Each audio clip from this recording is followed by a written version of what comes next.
Assalamualaikum warahmatullahi wabarakatuh. Perkenalkan, nama saya Afutri Wayuni MNG dengan NIM 2011900071. Di sini saya akan menjelaskan materi tentang makalah kami, yaitu dengan judul makalah Desain Tujuan Pembelajaran, Definisi, Fungsi, Rumusan Tujuan dalam ranah taksonomi tujuan.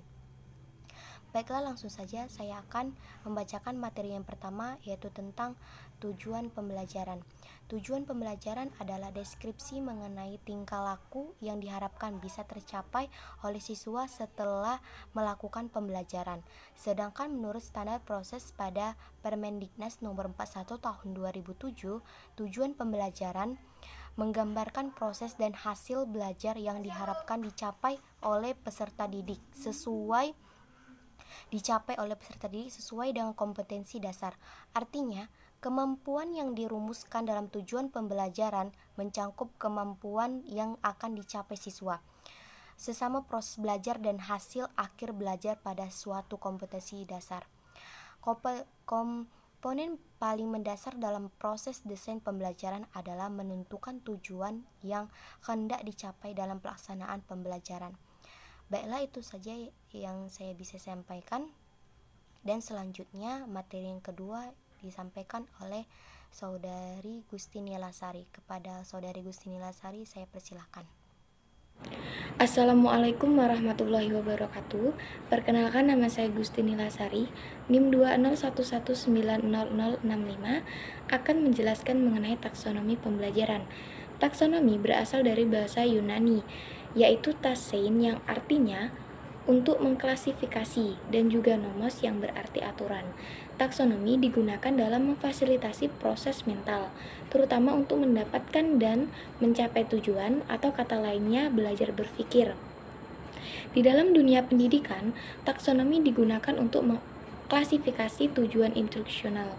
Ada yang menyebutnya tujuan pembelajaran, tujuan penampilan, atau sasaran belajar. Dalam dunia pendidikan juga, khususnya pembelajaran, penggunaan taksonomi dikenal dengan istilah taksonomi Bloom. Taksonomi pembelajaran adalah klasifikasi tujuan pembelajaran berdasarkan domain pengetahuan, sikap, dan keterampilan yang diidentifikasi dalam 3 domain, yaitu kognitif, afeksi, dan juga psikomotorik. Di dalam dunia pendidikan juga, taksonomi tujuan pembelajaran mengacu pada pertumbuhan budi pekerti, pikiran, dan juga jasmani. Budi pekerti di sini berarti bersatunya gerak pikiran, perasaan, dan kehendak atau kemauan yang kemudian menimbulkan tenaga. Dengan adanya budi pekerti ini, manusia berdiri sebagai insan yang merdeka, yang dapat memerintah atau menguasai diri sendiri, yang membentuk manusia yang beradab. Penggunaan taksonomi dapat digunakan juga untuk memahami dan melihat kurikulum secara utuh. Maksudnya seperti apa? Kerangka taksonomi pendidikan tersebut tidak menerangkan kegunaan belajar melalui taksonomi, tetapi dapat mengarahkan dan menerjemahkan standar-standar yang ingin dicapai melalui kegiatan pembelajaran.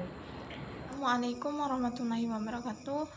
Perkenalkan, nama saya Melia, NIM 2011900059. Baiklah, di sini saya akan melanjutkan materi dari rekan saya, yaitu tentang fungsi tujuan pembelajaran. Jadi fungsi tujuan pembelajaran ini yang pertama yaitu untuk meningkatkan kemampuan pembelajaran, baik itu instruktur, guru, wiraswara, ataupun dosen dan lain-lain. Yang kedua, untuk menghasilkan sumber belajar. Yang ketiga, untuk mengembangkan sistem belajar mengajar. Yang keempat, untuk mengembangkan organisasi menjadi organisasi belajar. Yang kelima, sebagai petunjuk arah kegiatan dalam mencapai tujuan. Yang keenam, sebagai pola dasar dalam mengatur tugas dan wewenang bagi setiap unsur yang terlibat dalam kegiatan. Yang ketujuh, sebagai pedoman kerja bagi setiap unsur, baik unsur guru maupun murid. Yang ke-8, sebagai alat ukur efektif tidaknya suatu pekerjaan tersebut. Yang ke-9, untuk bahan penyusun data agar terjadi keseimbangan kerja. Yang ke-10, menghemat waktu, tenaga, alat, dan juga biaya. Jadi, fungsi utama taksonomi ini adalah sebagai acuan untuk menganalisis tujuan pembelajaran, kesesuaian bahan ajar dengan tujuan yang ingin dicapai, dan juga kesesuaian tujuan dengan evaluasi dan kesesuaian bahan ajar dengan evaluasi. Sehingga berdasarkan taksonomi itu nantinya akan memberikan rambu-rambu yang jelas ketika menetapkan kata kerja dalam rumusan indikator pencapaian hasil belajar yang nantinya akan dijadikan landasan oleh guru atau pendidik yang dalam menyusun instrumen evaluasi hasil belajar. Oleh karena itu, taksonomi secara keseluruhan akan memberikan warna atau irama dalam kegiatan di kelas secara lebih bervariatif. Baiklah, mungkin hanya itu yang bisa saya sampaikan. Materi selanjutnya akan disampaikan oleh rekan saya. Assalamualaikum warahmatullahi wabarakatuh. Perkenalkan, nama saya Finyani Anti dengan NIM 2011-91708. Di sini saya akan melanjutkan materi yang dibahas oleh teman-teman saya sebelumnya, yang mana materi kali ini di bagian C, yaitu tentang rumusan tujuan dalam ranah taksonomi. Nah, dalam dunia pendidikan, guru dan para perancang pendidik atau pembelajaran lebih cenderung merujuk pada taksonomi Bloom, yang mana akar spiritualnya belum terintegrasikan. Nah, mengingat taksonomi Bloom telah dirumuskan lebih jelas, maka indikator pencapaiannya mudah diukur dan dievaluasi. Dalam hubungan dengan pelaksanaan pembelajaran, rumusan tujuan merupakan aspek fundamental dalam mengarahkan proses pembelajaran. Nah, rumusan tujuan dalam ranah taksonomi ini memiliki beberapa bagian. Yang pertama yaitu domain kognisi, yang mana domain kognisi adalah suatu ranah kemampuan berpikir tentang fakta-fakta spesifik, pola prosedural, dan konsep-konsep dalam mengembangkan pengetahuan dan keterampilan intelektual. Nah, domain kognisi ini juga dibagi dalam beberapa proses, yaitu yang pertama itu taksonomi tujuan kognitif menurut Bloom.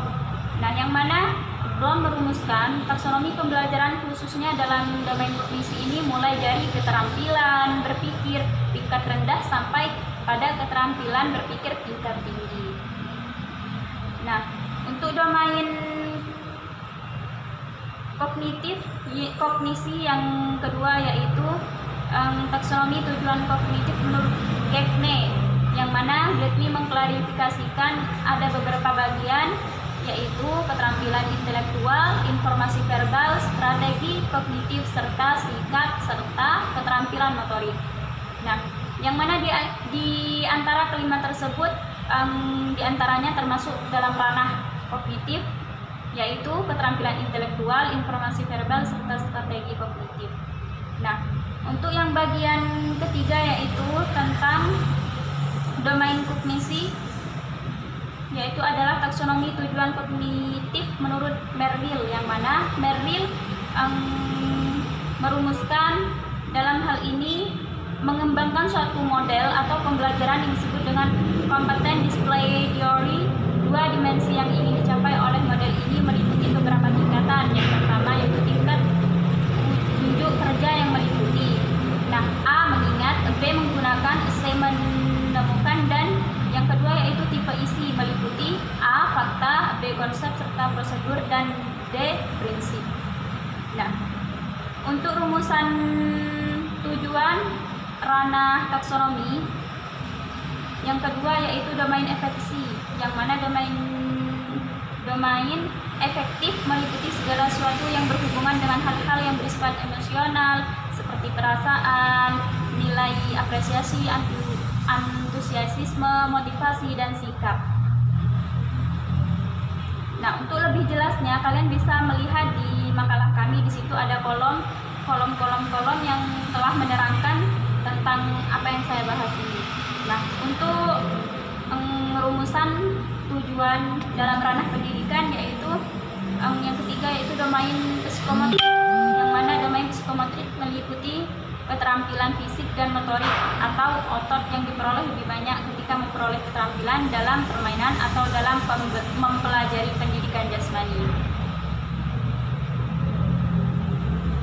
Nah, ada beberapa konsep di sini untuk membantu membantu pengembangan kemampuan intelektual dan keterampilan. Yang pertama yaitu taksonomi tujuan psikometrik menurut Simpons. Yang pertama yaitu persepsi, yang kedua kesiapan, yang ketiga respon terbimbing, dan yang keempat mekanisme. Nah, untuk yang kedua yaitu taksonomi tujuan psikometrik menurut Harlow, yang mana yang pertama yaitu meniru, dan yang kedua manipulasi, dan ketiga ketepatan gerakan serta artikulasi, dan yang kelima yaitu naturalisme. Nah, cukup sekian pembahasan dari saya. Wassalamualaikum warahmatullahi wabarakatuh.